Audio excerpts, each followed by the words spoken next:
Sometime in early 1980, in a small design studio tucked into the Five Lakes region of Bavaria, 30 minutes south of Munich by car, three men are bent over a clay model of a motorcycle that does not yet exist. The Alps frame the view from the south window. Pasture land rolls in every other direction. The firm is called Target Design, and it has been in business for barely 1 year. The three men, Hans Muth, Hans-Georg Kasten, and Jan Fellstrom, are all former BMW designers. Their client is Suzuki, the most conservative motorcycle manufacturer in Japan, a company whose executives have admitted in their own internal language that their machines suffer from warehouse styling. The brief is simple and almost impossibly ambitious. Give us an identity. Make us look like we belong in the next decade. The clay under their hands is the beginning of a motorcycle called the ED2, and by September, it will be unveiled at the IFME Cologne Motorcycle Show, where the assembled press will dismiss it as a concept too radical to ever reach a showroom floor. They will be wrong. Within months, it will be in production. Within a year, Suzuki will claim it as the fastest mass-production motorcycle on Earth. And before any of that happens, Hans Muth will present the finished design to Suzuki's group president, Osamu Suzuki, and offer a warning borrowed from the weapon the motorcycle is named for. The katana sword, Muth will explain, has a mythological meaning in Japan. If you don't treat it right, its sharpness can be lethal. No one in that room knows how true that will turn out to be. You're watching Machines and Engines, where we strip back the bodywork and the boardroom decisions alike, down to the bare metal and the person who shaped it. If that's your kind of story, subscribe now, because this one starts in a Bavarian village and ends with a motorcycle that rewrote the entire industry. And neither half of that sentence is an exaggeration. But to understand why the katana cut so deep, you have to understand the man who drew the blade. Hans Albrecht Muth was born in 1935 in Rathenau, a small city just west of Berlin. His family ran an optics company. His upbringing was strict, Prussian, and defined by discipline and orderliness, qualities that would surface in every line he ever drew. When Muth was 10 years old, in the final convulsions of the Second World War, the Red Army advanced through Rathenau. His mother was shot dead in front of him. He does not speak at length about it. The family moved west. Muth went to school in Solingen, trained as a toolmaker, attended the Wehrkunstschule in Wuppertal for 2 semesters, and spent most of his time ignoring his assignments and drawing cars. He did not pursue the family business. He pursued lines on paper. In 1965, Ford of Germany hired him as a designer. 2 years later, he moved to Ford in the United States. He returned to Germany in 1968, and by 1971 he was at BMW, initially working on automobile interiors. By 1975, he had migrated to the motorcycle division, and that is where the work began that made his name. BMW motorcycles in the early 1970s were staid black machines, technically sound and aesthetically invisible, ridden by eccentric professors and long-distance tourists. Muth changed that with a series of designs so influential they read like a curriculum. The R9 OS finished in the hand-painted Daytona orange scheme he created because he refused to accept that BMW motorcycles could only be black. The R100R ES, the first production motorcycle to carry a full fairing, born out of wind tunnel work after the R9 OS revealed high-speed instability caused by aerodynamic lift. The R80G/S, the original dual sport machine. In the space of a few years, Muth had transformed BMW from an afterthought in the showroom to a brand that riders crossed the floor to see. The lesson was plain, and the Japanese were watching. The way a motorcycle looks changes the way it sells. Around 1979, German magazine Motorrad hosted a design competition under the banner Alternatives Motorrad Concept. inviting designers to envision the motorcycle of the future. 3 studios entered: Porsche Design, Ital Design, led by Giorgetto Giugiaro, the man behind the Volkswagen Golf and the DeLorean, and Target Design, the brand new Bavarian firm that Muth, Kasten, and Fellstrom had just established near the town of Seefeld. Target submitted a concept built around an MV Agusta 750 inline 4, featuring a flowing, aerodynamic body that merged tank, fairing, and seat into a single aggressive line. It won. Giugiaro's entry was dismissed by one French motorcycle historian as neither fun nor intelligent. Porsche's was forgotten. But Suzuki's marketing chief in Europe, a man named Masao Tani, saw the winning entry and recognized what it meant. Tani was looking for someone to redesign the Suzuki 550 and 650 series, and he had a problem. Suzuki made excellent engines and competent chassis, but the company's styling lagged behind Honda, behind Yamaha, behind almost everyone. The 1979 GSX 1100, designed internally, had been received poorly. Tani contacted Muth. Muth, in turn, asked Kasten and Fellstrom to leave BMW and form a new studio with him. They agreed on the condition that they start something entirely new. Target Design was born with the Suzuki Commission as its first and only client. The first prototype, designated ED1 and based on the 650 cubic centimeter Suzuki platform, was completed in just 12 weeks. It was an unfair design with a tall, sculpted tank and sharp lines unlike anything Suzuki had produced. Osamu Suzuki saw it and was immediately won over.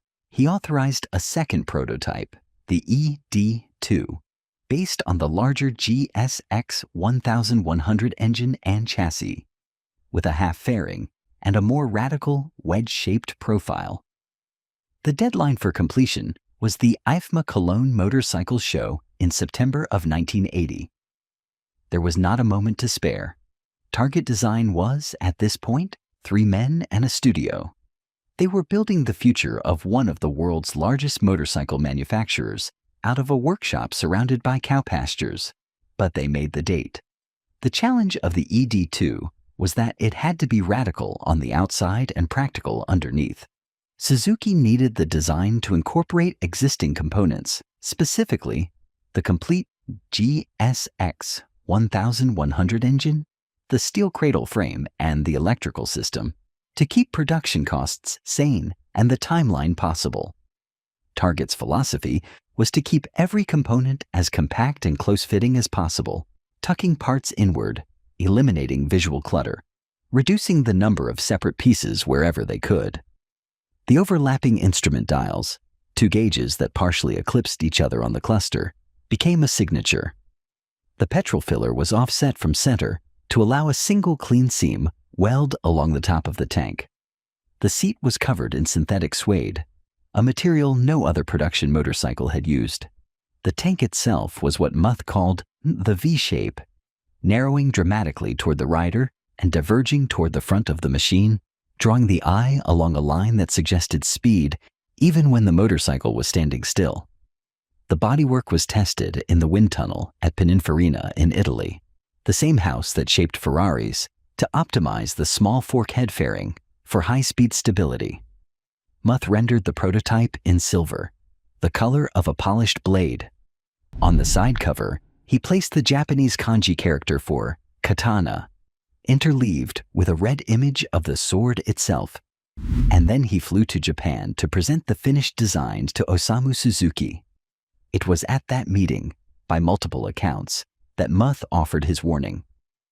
The katana sword, he said, first serves as a weapon, but it also carries a mythological weight in Japanese culture. If you don't treat it right, its sharpness can be lethal. Osamu Suzuki approved the design for production. In September 1980, both the ED1 and the ED2 were displayed together at the IFMA Cologne Motorcycle Show. The reaction was immediate and split down the middle. The general public crowded around the prototypes. The motorcycle press was skeptical. Most major magazines of the era believed the design was too radical, too aggressive, too far removed from the comfortable universal Japanese motorcycle formula that had dominated the industry for a decade. They called it a styling exercise, a concept that would never survive contact with a production line. One publication after another predicted that the public would reject it. Suzuki read the room differently. The company had spent years watching its competitors, Honda, Yamaha, Kawasaki, produce machines that were fast, reliable, and almost visually interchangeable.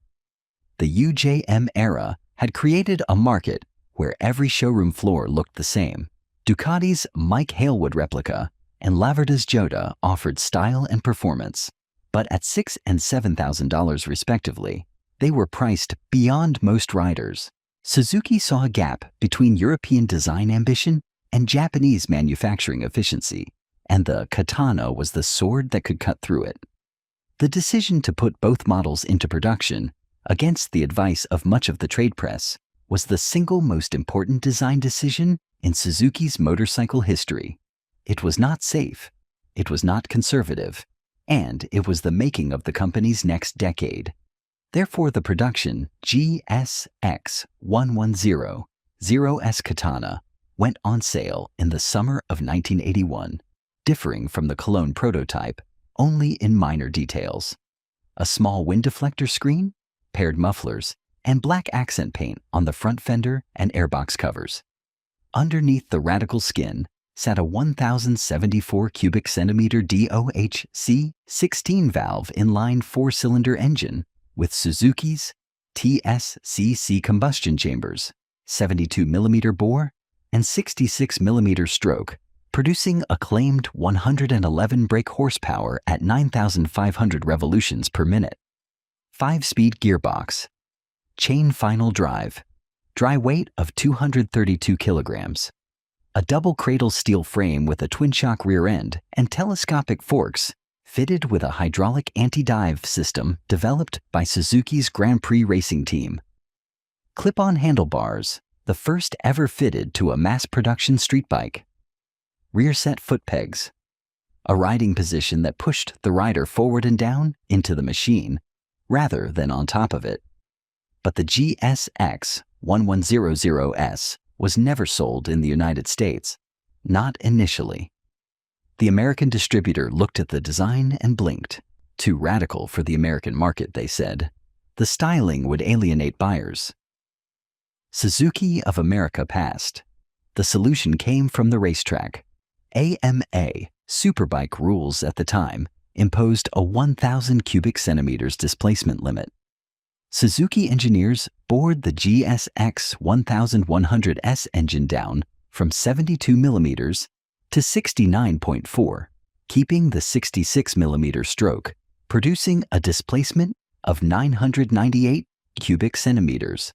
The result was the GSX 1000SZ, a homologation model built specifically to qualify the Katana for American production-based racing. Roughly 2,500 units were shipped to the United States, distributed at approximately 2 per dealership across the country.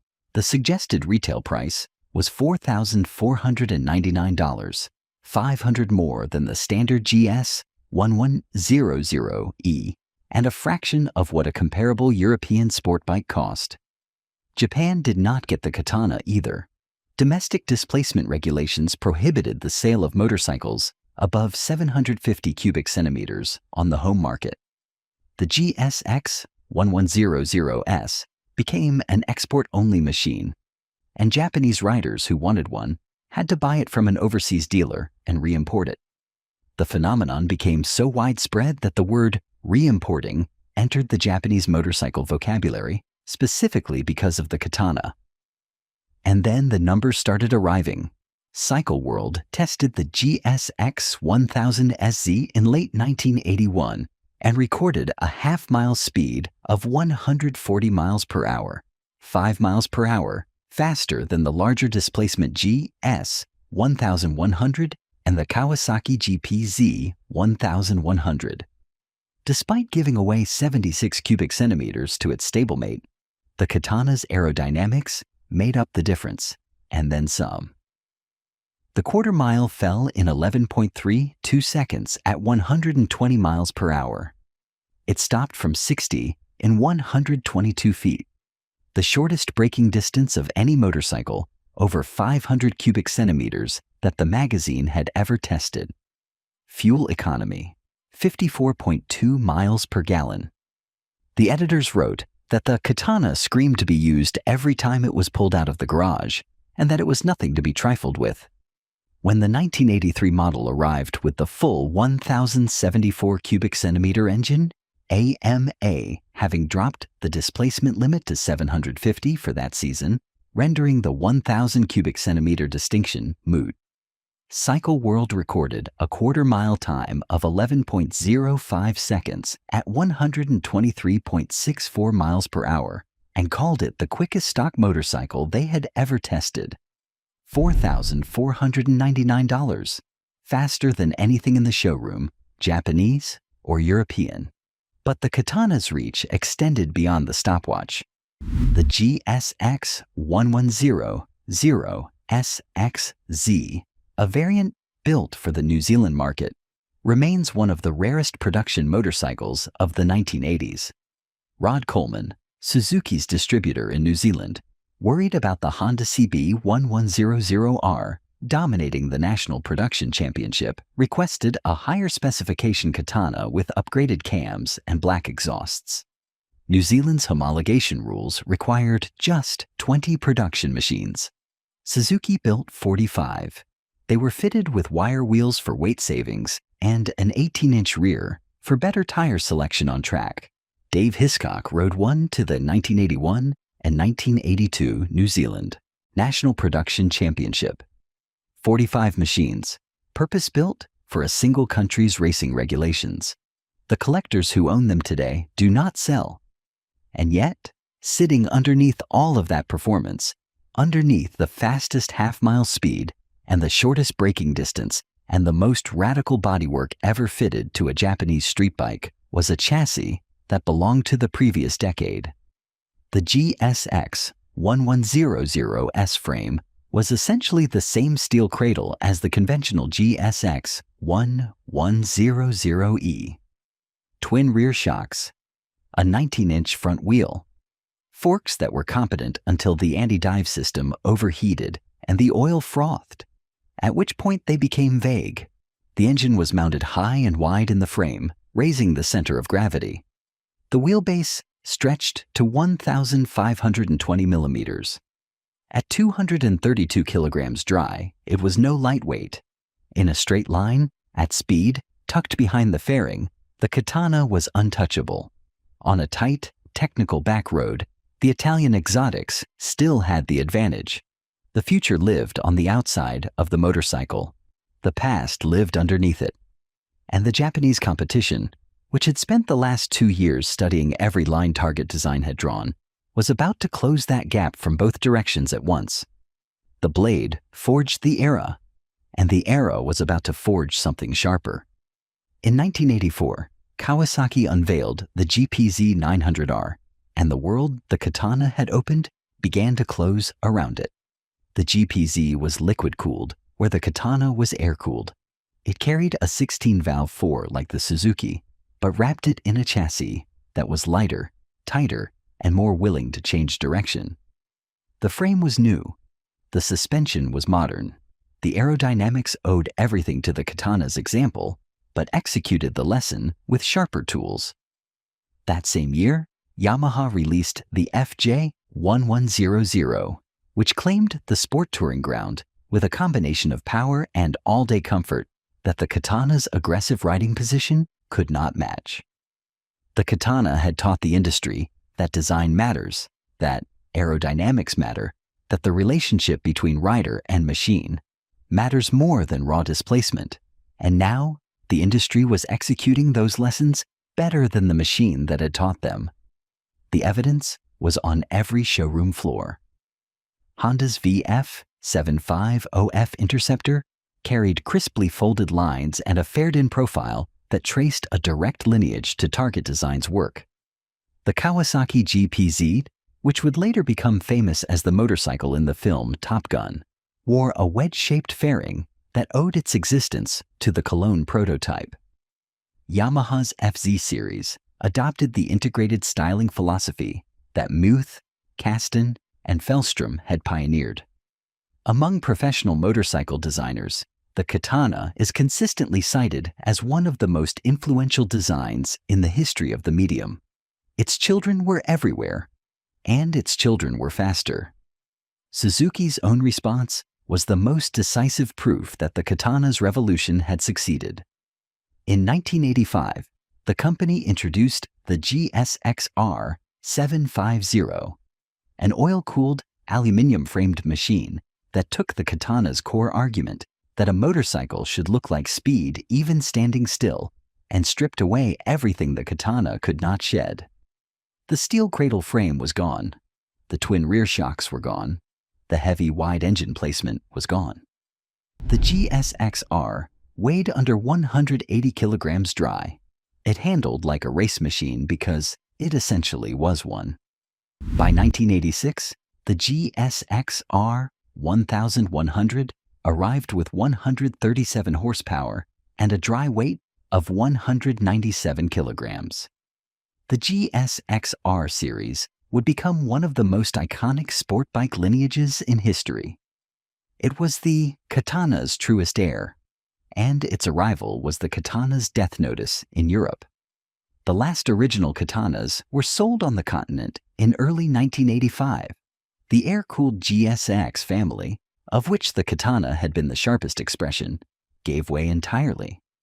But the sword, it turned out, was not finished, not even close.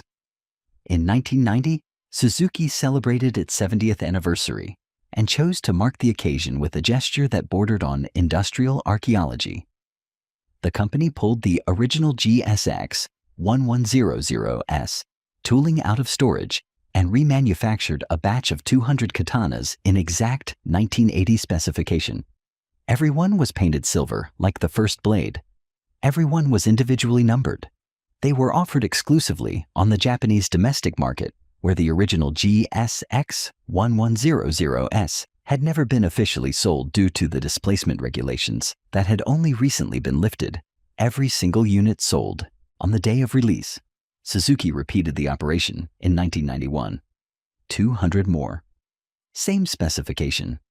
Same silver. Same result. Sold out immediately. That year they also introduced the GSX 250S and GSX 400S, faithful small displacement replicas of the original Katana, powered by modern liquid-cooled engines disguised to look air-cooled. The 250 became the best-selling motorcycle in the Japanese market for 4 consecutive months.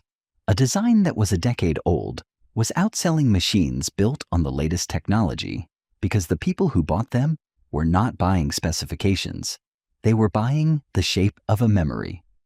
In 1994, Suzuki put the GSX 1100SR back into production for the Japanese market, fitted with modern brakes, a power-assisted clutch, an oil cooler, and inverted gas-charged rear shocks. It stayed in the lineup until 2001. The final model designation was GSX 1100SY. After approximately 1,100 examples of the revived production run and 21 years of total manufacturing history, Suzuki finally retired the original Katana. Consider the mathematics of that survival. The Kawasaki GPZ 900R, the machine that had replaced the Katana in showroom relevance, lasted 15 production years. The Yamaha FJ was gone by 1993. The Katana outlived the machines that killed it, and today the originals endure in a collector market that proves the verdict of time. A GSX 1000SZ that sold for $4,499 in 1982 now commands £7,000 to £12,000 at auction, depending on condition and originality. The 1984 European models with the pop-up headlight are the most sought after. The wire wheelers from New Zealand, all 45 of them, are essentially unfindable. Clean, unmodified first year GSX 1100S. Examples in original silver have crossed the $15,000 threshold in private sales. Riders and collectors do not pay those prices for machines they consider historical curiosities. They pay them for machines they consider unfinished business. In 2019, Suzuki revived the Katana name one more time on a machine built around the GSX-S1000 platform with a 998 cubic centimeter engine derived from the GSX-R1000. The angular LED headlight was shaped like the cutting edge of a blade. The silhouette echoed the original. It was lighter, faster, and handled better than the 1981 machine by every measurable standard. But among the riders who remember the original, the consensus is quiet and nearly universal. The new Katana is a good motorcycle. The old Katana was a turning point. They are not the same thing. Hans Muth left Target Design not long after the Katana project, moving on to consult for Suzuki directly, and then to a career in industrial design that spans cameras, luggage, firearms, and automobiles. Hans-Georg Kasten continued to run Target Design, guiding it into new fields far from motorcycles. Jan Fellstrom departed to manage a Target UK office before leaving the industry entirely. The three men who drew the future in a Bavarian studio went their separate ways, and the future they drew kept accelerating without them. The Katana proved that design could lead an entire industry, that the way a motorcycle looks is not decoration, but argument, that three men in a village near Seefeld, working from clay and conviction, could redraw the boundaries of what a Japanese manufacturer was willing to build. And then the industry they had reshaped built machines so sharp that the original blade no longer cut deep enough. Muth had warned Osamu Suzuki about the sword. If you don't treat it right, its sharpness can be lethal. He was right, but not in the way anyone expected. The Katana's sharpness was lethal not to the rider, but to every assumption the motorcycle industry had held about what a Japanese sport bike could be. It cut so deep that the wound became the new shape of the world, and the blade that made the cut was quietly set aside while the world it had opened kept moving. The blade forged the era, and the era buried the blade. If you have ever owned a Katana, ridden one, wrenched on one, or simply stood in front of one in a showroom and understood that motorcycles had just changed, drop a comment below. Tell us the model, the year, and whether it still runs. The people who rode these machines know more about what the Katana meant than the people who discontinued it. Subscribe if you want to keep digging into the machines and the stories behind them. We are building an archive here, one engine at a time, and the next story involves another machine empire that bet everything on a single design and learned what happens when the world says yes. You will not want to miss how that one ends.